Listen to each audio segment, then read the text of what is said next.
Hello everyone. तो अपना topic को आगे बढ़ाते हैं।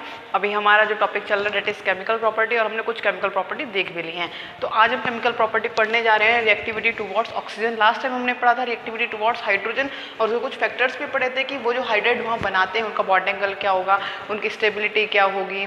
इस तरीके से हमने काफ़ी सारे फैक्टर्स भी पढ़े थे। तो आज हम स्टार्ट करने जा रहे हैं रिएक्टिविटी टुवर्ड्स ऑक्सीजन। और हम सभी को पता है कि जो भी मेटल या नॉन मेटल ऑक्सीजन के साथ रिएक्शन करते हैं और जो प्रोडक्ट में देते हैं हम उनको बोलते हैं ऑक्साइड्स।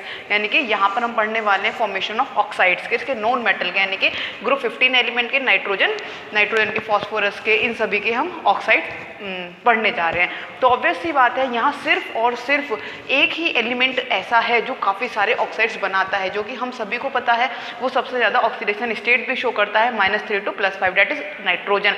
तो नाइट्रोजन क्या करेगा, सबसे ही ज़्यादा ऑक्साइड भी फॉर्म करेगा क्योंकि वो वैलेंसी भी सबसे ज़्यादा शो करता है। तो नाइट्रोजन यहाँ नंबर ऑफ ऑक्साइड्स फॉर्म करता है जो कि +1 से +5 ऑक्सीडेशन स्टेट के होते हैं, यानी कि ऑलमोस्ट हम कह सकते हैं पाँच ऑक्साइड्स यहाँ पर ये फॉर्म करता है। अदर फॉर्म +3 एंड +5, और जो बाकी बचे एलिमेंट हैं वो सिर्फ और सिर्फ +3 ऑक्सीडेशन स्टेट के ऑक्साइड फॉर्म करेंगे या फिर +5 ऑक्सीडेशन स्टेट के ऑक्साइड फॉर्म करते हैं। नेक्स्ट अगर हम बात करते हैं उन्हीं ऑक्साइड्स की एसिडिक स्ट्रेंथ की, हम सभी को पता है कि जो भी मेटल, क्योंकि आज हम पढ़ रहे हैं नॉन मेटल, लेकिन हम कंपैरिजन करें ऑक्साइड्स का मेटल के और नॉन मेटल के, तो ऑब्वियस सी बात है जो मेटल के ऑक्साइड्स होते हैं वो सारे एक सारे बेसिक प्रॉपर्टी शो करते हैं, जबकि नॉन मेटल के जो ऑक्साइड्स होते हैं वो सारे एक सारे एसिडिक प्रॉपर्टी शो करते हैं। ठीक है, या फिर हम ये कह सकते हैं कि जो ऑक्साइड्स की बेसिक प्रॉपर्टी है वो क्या करती है, लेफ्ट टू राइट जाने पर इंक्रीज होती है, या फिर ये कह सकते हैं कि एसिडिक स्ट्रेंथ ऑक्साइड की क्या होती है, लेफ्ट टू राइट जाने पर डिक्रीज कर जाते हैं। तो ऑब्वियस सी बात है ये क्या होंगे, ये सारे के सारे इनके ऑक्साइड क्या होंगे, एसिडिक होंगे। क्यों?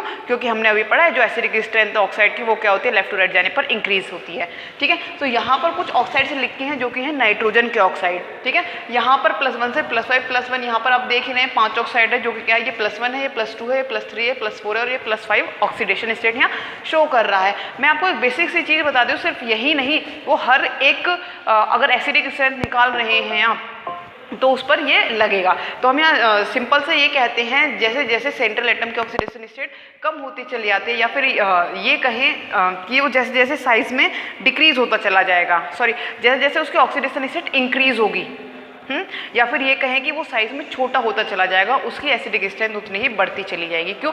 क्योंकि ऑब्वियस सी बात है हम उसकी ऑक्सीडेशन स्टेट इंक्रीज कर रहे हैं, यानी कि नंबर ऑफ इलेक्ट्रॉन उसमें से निकाल रहे हैं, तो एनर्जी शेल कम हो रहा है, एनर्जी शेल कम हो रहा है तो साइज छोटा हो रहा है। ठीक है, तो यहाँ पर हम क्या कह रहे हैं कि जैसे जैसे ऑक्सीडेशन स्टेट बढ़ेगी या फिर साइज छोटा होगा उसकी एसिडिक स्ट्रेंथ इंक्रीज होती चली जाएगी। तो हम यहाँ पर कंपेयर कर रहे हैं, यहाँ पर 5 ऑक्साइड आपको गिवन है, तो ऑब्वियस सी बात है ऑक्सीडेशन स्टेट पर अगर हम जाते हैं तो यहाँ +5 है और यहाँ +1 है। +5 वाला जो ऑक्सीडेशन स्टेट है ऑब्वियस सी बात है वो छोटा होगा एटम, और एटम छोटा है तो वो एसिडिक स्ट्रेंथ ज़्यादा शो करेगा, एसिडिक कैरेक्टर ज़्यादा शो करेगा, इसीलिए N2O5 का एसिडिक स्ट्रेंथ या फिर एसिडिक कैरेक्टर ज़्यादा इन कंपैरिजन टू N2O। तो आई होप कि आपको समझ आया होगा। सिर्फ यही नहीं, आप और भी एटम की या और भी मॉलिक्यूल के ऑक्साइड्स की आप इसी तरीके से कंपेयर कर सकते हैं क्या, acidic strength.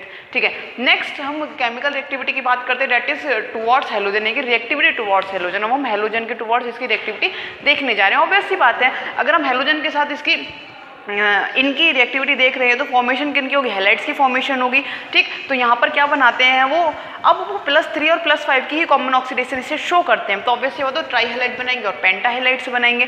Try halide just like PCl3, NF3, NCl3, तो ये है ट्राई हैलाइड्स। लेकिन अगर पेंटा हैलाइड्स की बात करते हैं जस्ट लाइक PCl5, AsCl5, तो इस तरीके के पेंटा हैलाइड्स होते हैं। तो ऑब्वियस सी बात है जहाँ पर पेंटा की बात आती है वहाँ पर वो +5 ऑक्सीडेशन स्टेट शो कर रहा है, जहाँ पर ट्राई की बात आती है वो +3 ऑक्सीडेशन स्टेट शो कर रहा है। तो इन कुछ एलिमेंट्स हैं, कुछ मॉलिक्यूल्स हैं जहाँ पर ये बॉन्ड एंगल के साथ यहाँ रिप्रेजेंट किए गए हैं। अगर ट्राई हैलाइड्स की बात करते हैं तो जस्ट यहाँ है जैसे कि NF3, NCl3, Ni3, तो ये होते हैं ट्राई हैलाइड्स। चाहे फिर आप फॉस्फोरस के लिए बात कर लें, PCl3 आपने बहुत ज़्यादा कॉमनली सुना होगा। पेंटा हैलाइड्स यहाँ पर जैसे PCl5, PBr5, AsCl5, तो इस तरीके के क्या बनाते हैं, पेंटा हैलाइड्स बनाते हैं, जो सिंपल किससे बनते हैं, डायरेक्ट क्या करेंगे आप हैलोजन की रिएक्शन करा देंगे नॉन मेटल के साथ, यहाँ पर ये फॉर्मेशन हो जाती है। तो ऑब्वियस सी बात है अगर हम इनके स्ट्रक्चर या फिर बॉन्ड एंगल की बात करते हैं, बॉन्ड एंगल की बात करें, यहाँ पर हमारा जो कंपैरिजन है कंपैरिजन है वो यहाँ पर हमने लिखा है फॉस्फोरस के ट्राई हैलाइड्स के बीच। फॉस्फोरस का ट्राई हैलाइड, और जो हम यहाँ पर bond angle, common bond angle पूरे ग्रुप की बात करते हैं तो वो हम पहले देख कर आ चुके हैं कॉमन प्रॉपर्टीज में, लेकिन हम यहाँ पर्टिकुलर एक एटम के ट्राई हैलाइड्स की बात करते हैं तो सबसे ज़्यादा बॉन्ड एंगल है Pi3 का। तो रीज़न